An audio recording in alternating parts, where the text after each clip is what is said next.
Most poker mistakes do not come from aggression, tilt, or lack of study. They come from something much quieter, hand strength.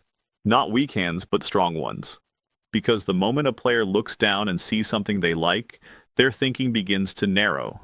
The question stops being what the situation requires and becomes how to play this specific hand. That shift feels harmless, but it is not. It is the most common trap in poker. Hand strength creates emotional gravity. Strong hands feel like responsibility. You feel compelled to continue, to protect equity, to see the hand through. But poker does not care what your hand looks like. It cares how your hand performs inside the situation it is placed in, and those are not the same thing.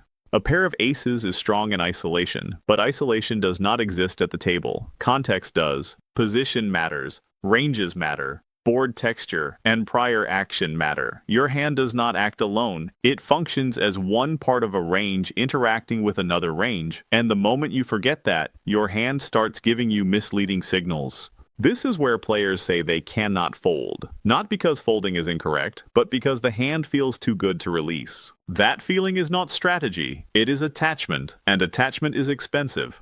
A strong hand on the wrong board, against the wrong range, and from the wrong position can be effectively dead. It may beat bluffs, but if bluffs are unlikely, your equity disappears. Strength on paper is not the same as strength in practice. This trap shows up most clearly on later streets. Pre-flop and flop decisions often feel mechanical, but turn and river decisions feel personal.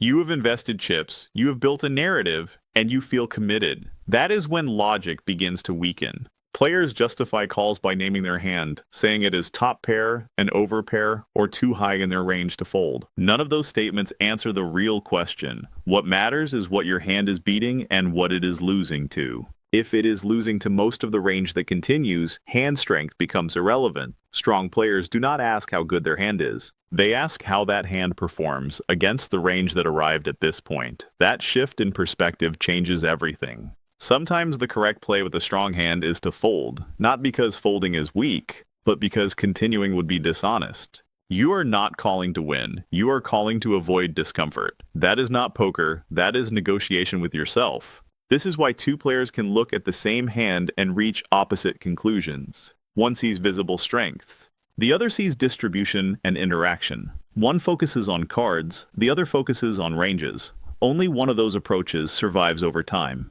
Hand strength is seductive because it is easy to see. Ranges are abstract, and context requires discipline. The mind naturally grabs what is most visible, but what is easiest to see is rarely what matters most.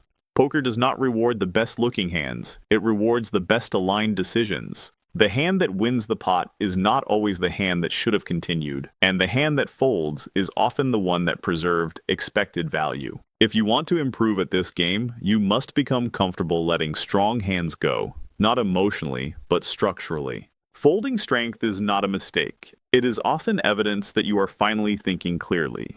Hand strength is not the answer, it is the distraction, and until you stop letting your cards decide for you, you will keep confusing possession with permission. I'm Alex Mercer, and that's The Spot.